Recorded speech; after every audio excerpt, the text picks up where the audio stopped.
Hey folks, this is Tony. We have a special guest today, Mike. Hey, everybody. Tony, thanks for having me on. Topic will be the Basketball Card Hall of Fame. Mike, have you had a chance to take a look at the two ballots? I have. Yeah, and I'm all ready to vote. I'm excited about it. And the first card on the ballot is 1933 Gaudy Sports Nat Coleman. We're going to skip this card and go right to the 1948 Bowman George Macon. Yeah, so George Mikan is this card, I believe his rookie card is maybe the most iconic basketball card of all time. And it in high grade it sells like that. It's I don't remember what there was one that sold for high six figures not too long ago, I feel like. But George Mikan was part of the Minneapolis Lakers, and I don't remember how many championships he won, three or a bunch of them for the Lakers before they moved to LA. When I was a kid, I always did the Mikan drill. And if you ever played basketball, you know the Mikan drill is a layup on the right, catch it, layup on the left, layup on the right, layup on the left. But I didn't know who he was until I was probably a teenager. And then I was like, oh, wow, I've been doing this guy's drill all this time. But yeah, this is for me probably the number one basketball card of all time. Great color. Next, we have the Bill Russell rookie card from the 1957 top set. I'm a rookie card guy, and so I don't think, well, maybe he a rookie in 57? I think he was. It's the Bob Cousy who was a rookie in like 51, and the Topps is considered his rookie, even though he has an earlier 1951 card. But Bill Russell certainly has a very compelling case for the greatest basketball player of all time. 11 championships, I think. Also won as a coach of the Celtics. Won some college titles. Just an all-time great. And this is a great photo of him too. 1957 Topps Cousy rookie. Yeah. Kuzi, he's got the 51 Burke Ross as well, which is great. I have this card actually autographed. I don't know if you sent that off to him in the mail, and he autographed it for me, which is awesome. This is a great card. If I had more votes, I would vote for Kuzi for the Hall of Fame, for the Basketball Card Hall of Fame. One of the greatest point guards of all time. 1961 Fleer Russell. Great card, but it's his second card. There's no 58 through 60 cards, right? And so this is a second card. I'm a rookie card guy, and I like the inaction of 57 more than I like this one. Okay. Jerry West from the same set. Yep. Maybe the most iconic set of all time for basketball. I have the Jerry West. I just picked it up at the National. Jerry West, also great player, Laker from when they moved to Los Angeles, of course. I love this card too. It's unlike the Russell, where Russell is just a headshot of Russell, but this is actually in action, although it's probably just a photo session that they're doing. Great card. Mm-hmm. I like this one a lot. Oscar Robinson from the same set.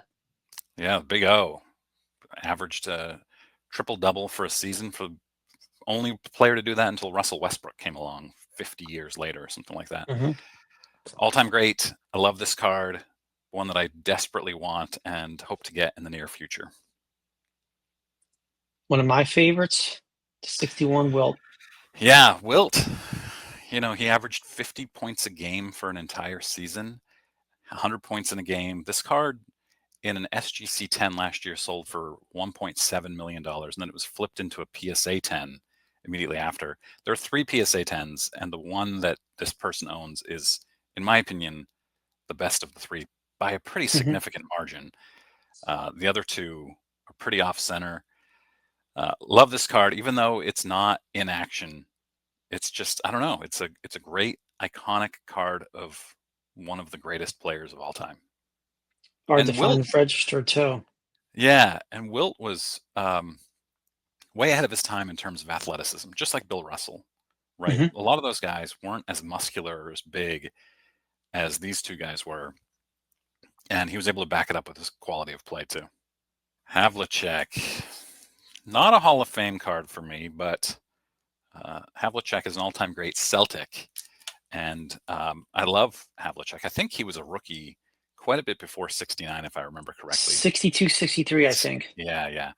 But there were just no sets in the 60s, Mm-hmm. which is crazy looking back on it. And this is unlicensed. All these 69s are unlicensed. There's no team on there. There's no logos. And I'm guilty of talking down on unlicensed cards nowadays. And then I look Pops, back and I say, oh, fanatics. yes, right. And then I look back and I say, oh, I love this card and it's unlicensed. So I'm a little Yeah, bit of a hypocrite.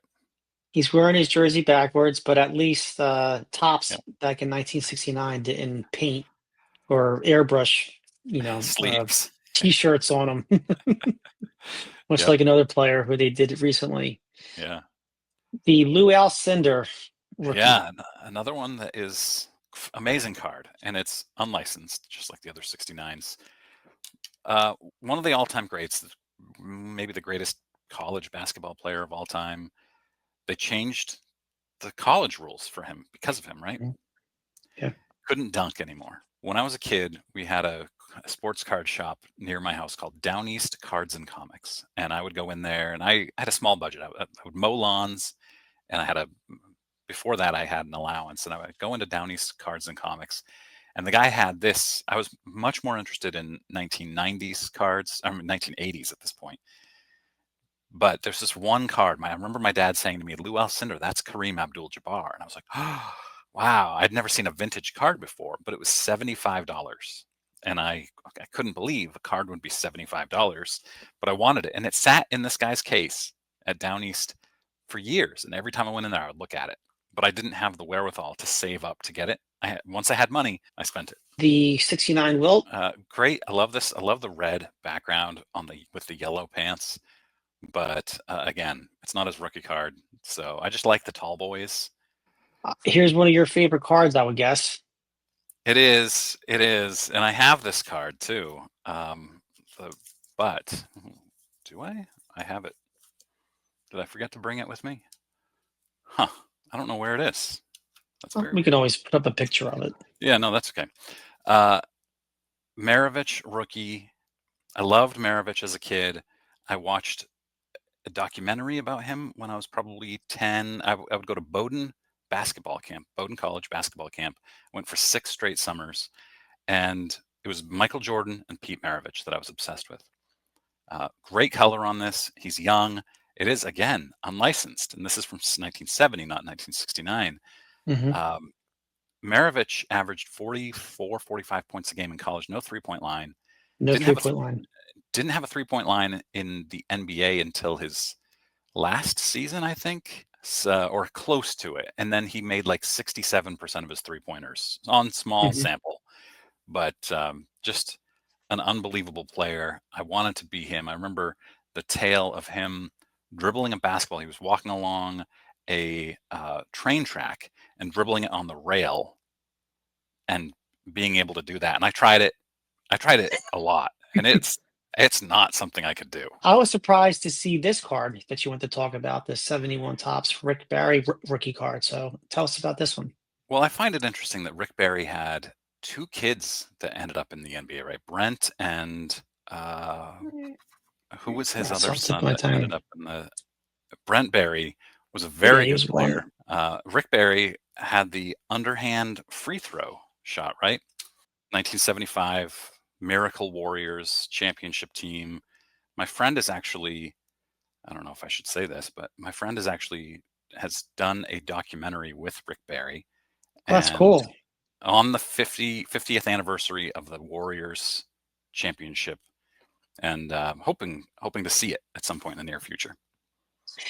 I just looked up Rick's lineage of his family members, kids, and sons and grandsons. Brett Barry, John Barry, Drew John Barry, Barry. Scooter Barry, and Canyon Barry. So Yeah, John was the it's other got some, NBA player. Brent was the much better player, I think. yeah, it's got some great family genes. Yep. I knew He's we quite a were gonna. pickleball guy, or pickleball or squash. Apparently, he's quite intense. I had a feeling this was gonna make it, at least the discussion. Yeah. A lot of these, and I should have mentioned this, but I have a list of my top 100 cards across all sports that I Hmm. want. This is definitely one of them. The Jerry West is The Kareem is the Kuzi. No, the Kuzi is actually not on that. But yeah, I mean, this is the ABA, right? I know very little about the ABA, but Dr. J, rookie, another guy who was way ahead of his time athletically, with some of the moves that he made and the dunks that he did that were unheard of in the 1970s. Yeah, it's a great card. John John Keating, friend of ours, used to have a segment, uh, and it was called "Cards I Should Own by Now." And he didn't bring up this card. He brought up the Pete Rose and a few others, but this is one of the cards I should really own by now, and I just keep putting it off and keeps appreciating. And I wish I can get a copy soon, also. And I think they're still pretty affordable in low grade. Like, what is Yeah. mine? I've got a 4.5, and I didn't pay a ton for it. Now, this card I found interesting that you wanted to talk about the 74 Topps Walton rookie card because every time I see this card, I think of the Michael J. Fox Teen Wolf movie. Yes. Yes. I loved Teen Wolf as a kid. What a great, great movie. I haven't watched it in probably 30 years, but How about the uh, second one? Did you like the no, sequel? no, I did not like the sequel. And then I think there was a TV show too. Hmm. Uh, yeah. Walton, Cartoon too.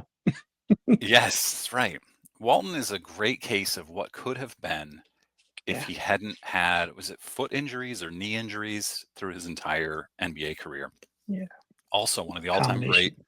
college basketball players who could have, and when he was healthy, was dominant in the NBA.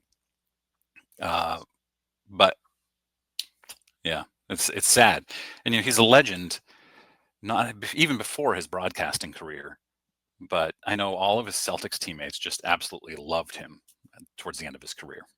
Yeah, I wish I could have seen him play, but I only know the Bill Walton who was the announcer, and the Grateful Dead fan. So I don't know Bill Walton, the player.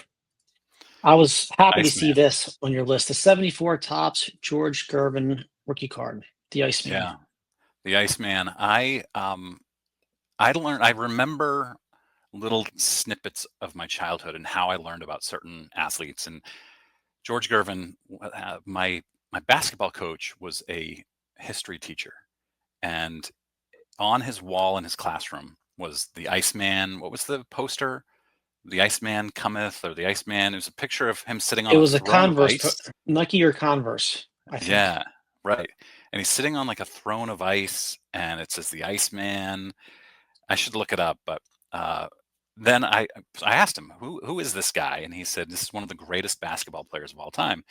And I had a ton of basketball books, and I'd have to go and I'd look him up, or I'd go to the library, and that's how I learned about George Gervin and his finger roll. Right? Wasn't that what he was most famous Hmm. for? Was his finger roll? Hmm. Yeah, great player. Not a Hall of Fame card for me. Next card we have is the 1975 Topps Moses Malone rookie card. Yeah, also not a Hall of Fame card for me, but I love this card. I love the photograph that they used here, and it's just a great another guy who I think was historically underrated or underrated historically. It's probably a better way to put it, Hmm. um, because of how dominant he was for a big man. So right at the top, I'm voting for the George Mikan. Like I said, one of the most iconic cards of all time. Definitely one of my five. And as you said, we've got 25 candidates in the Vintage Basketball Hall of Fame. I can vote for five, which is Hmm. tough, Tony. But I'm voting for the Mikan. I'm voting for the Bill Russell. I am voting for, well, I should specify the 1957 Topps Bill Russell. I'm not Hmm. voting for the 61 Fleer. Tough to pass up Jerry West, but I'm going with two others from that set: Big O, Oscar Robertson, Wilt Chamberlain. I'm skipping the Topps Test cards. I'm going to the Lou Alcindor, Kareem Abdul-Jabbar, and I think that's five, right? One, two, three, four, five. Yes. Wow, the Pistol Pete. Yeah, it was That tough. surprised me. It Would was that have tough. been your sixth vote? It would have been my sixth. Okay. Yes, that was a tough pass up.